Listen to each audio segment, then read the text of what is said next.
We have the iPhone 17 Pro Max right here. Hopefully you were there for the live because I practically really unboxed it. This is kind of like a reboxing, unboxing. And here it is right here, the phone itself. Now, what's really interesting about this phone is the construction is completely different compared to its predecessors, the 3 generations predecessors of the iPhone 16, 15, and the 14. In fact, the iPhone 14 was stainless steel, and then the 15 and the 16 was both constructed with titanium, and now we have a aluminum frame. Now, the reason why they decided to go aluminum, which I will explain a bit, is because it's much better at heat dissipation. So we'll set this right here. What you notice right away is the display is a 6.9 inch display across the board right here. So taking a look at it display wise, I'll just flip this phone right over so you can get a better look at it. It's nice and vibrant. It doesn't really look as different as other phones. Again, the 3000 nits of brightness is what really pushes this phone to the edge. You can see how bright that is. If you are taking your phone out in the middle of the day, don't worry, you can certainly see. It does have a fingerprint resistant coating, and importantly, it does have a anti-glare coating.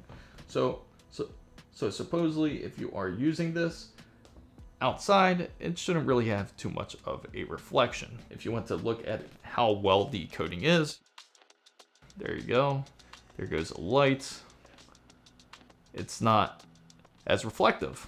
So it's similar to what it has on the coating of, say, a MacBook Pro M4, to where they have that anti-reflective glare. It also does have a OLED display similar to its predecessors. The PPI is practically the same, around 460, but the resolution is a bit different. It's at 2668 by 1320. So you'll notice the text is a bit smaller and a bit more refined, and here is the color that we ended up choosing, which was the deep blue. It also features 2 other colors, such as silver and cosmic orange. If you've noticed, the Apple logo has actually dropped down dramatically compared to its prior designs. Now, the height and the depth is going to be completely different compared to most other designs, as it is a much larger body.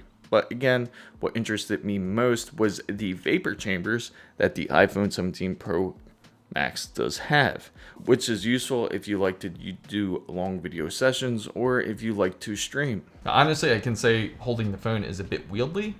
I can't imagine if you put a thicker case on it. Typically on a phone, especially if you have Apple Care, there's no real reason to get a case because you can always replace it if there is an issue. Again, they had changed it. In my theory, is because of the aluminum body. They know it won't last just as long as a titanium body. It is a bit wieldy. Luckily, I have large hands to hold a 17 Pro Max, so I can imagine for those who have smaller hands how it would feel in their hand. Now, let me show you the insides and outs of the iPhone 17 Pro Max. When starting up the phone, you can see it does have its always on display automatically on.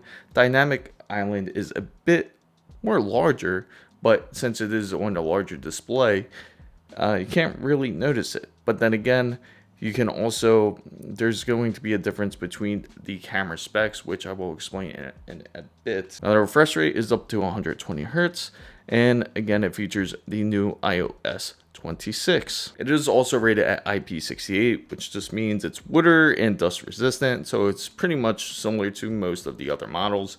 There is no real iPhone Pro Max that is quite waterproof just quite yet. And unfortunately, with the iPhone 17 Pro Max, Apple Intelligence still yet exists, which is something I've explained on this stream, and hopefully they do bring it to life. It does feature the A19 Pro, which is going to be their fastest processor yet on a phone, which of course it's always the fastest processor each year. It does feature a 6-core CPU with 2 performance cores and 4 efficiency cores. It does have 16 cores of a neural engine. Speed test wise, it does have, this phone is built with Wi-Fi 7, and it is also built with Bluetooth 6. But to my surprise, I'm surprised it did not pick up Wi-Fi speeds a lot quicker. Instead, it was a bit slower than expected. but I am also running off of a Wi-Fi 6E router, which I would love to show you an example between the two. It seems that the phone is super responsive. So immediately out of the box, if you were there for the live opening, that there was a software update, which was a bit interesting. Many people speculate that it was from early glitches affecting the 17 Pro, Pro Max users, and also the Air users, which had to do with something with the camera. But it's hard to say because they did not give a detailed log, as all they said that was this update provided important bug fixes and recommended for all users. Did we get a scratch on it? Nope, not yet. I was thinking that was already a scratch, but so far it survived the Scratchgate part 2 or day 2.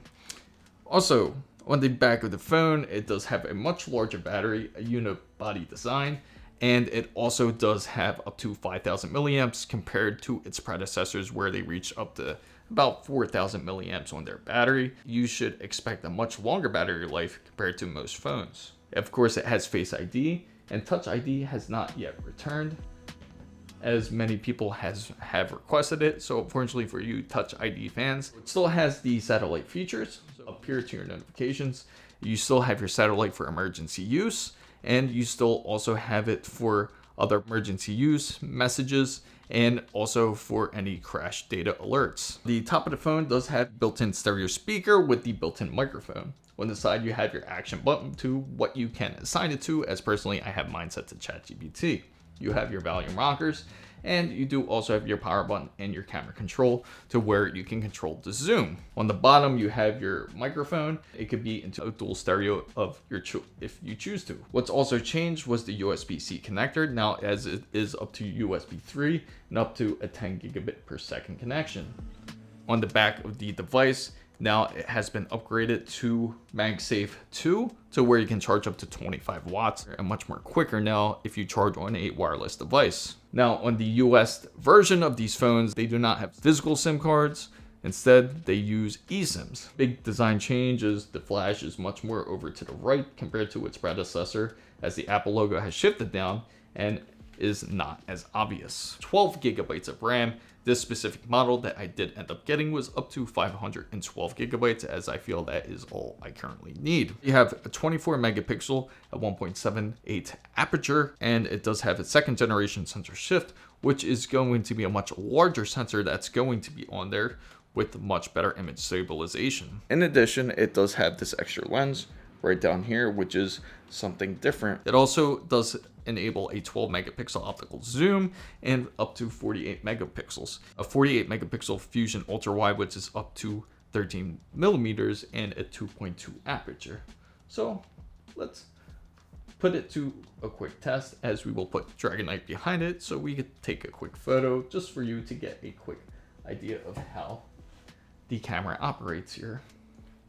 So it's not going to be a huge change personally to me from the camera's perspective, but it's going to be much more reactive. At a 0.5, at 4, and at 8. If you're wondering where I got this Dragonite from, it was all thanks to the Pokemon Center in Taipei. The digital zoom can go up to 40 times. It does have a 8 times optical quality zoom in, so keyword is quality zoom in. It's not true optical zoom, but it can have up to 2 times optical zoom and up to 16 optical quality zoom range, which is, again, it relies on the larger sensor. The front camera also does feature an 18 megapixel center stage camera, so it keeps your face focused in display if you use it in selfie mode. If we switch it over here to the front, it will continue to focus onto my face. So no matter where I move, even if I move out, if we focus on my face, even if I move out, it should be able to track it. But of course, right now, this is a pretty decent test for that. This is just the standard camera with the front. You can also switch it to a much wider view of your if you choose to, which will look more like this.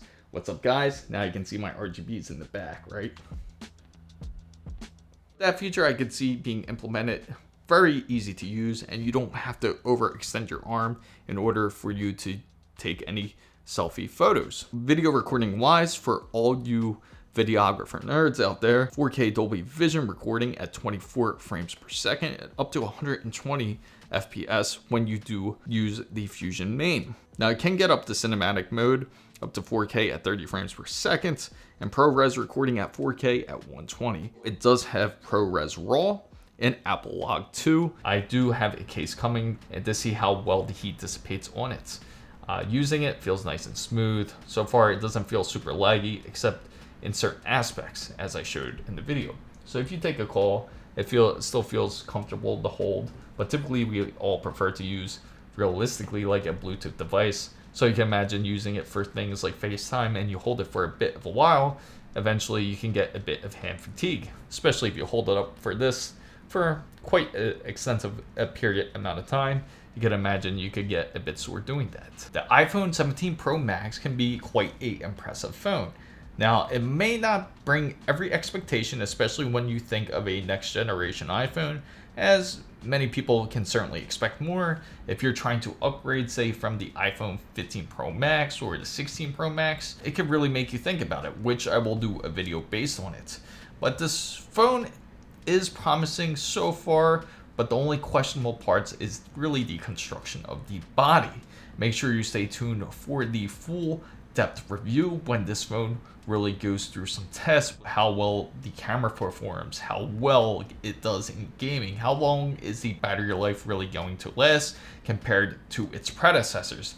Especially, I would love to see heat gate, especially compared to a titanium phone as the aluminum body, since the aluminum body will dissipate heat a bit better compared to that type of design. How will it fare well inside of a case? Fanbam guys, I hope you found this content very useful. If you did, make sure to give it a thumbs up. If you have any questions at all about this phone, feel free to ask in the comments down below, or you can even go into Discord and ask, as this is a special tech segment. If you're not part of the big wonderful fan band, make sure you go down and hit the subscribe button for more, and don't forget to hit the notification bell. And also check out the iPhone 17 Pro Max if you are interested in the description box down below. Feel free to join the Discord. Make sure you join my X handle right here, as it is the same as my TikTok and IG as well. FanBam guys, thank you guys so much for joining in and watching this segment of the iPhone 17 Pro Max.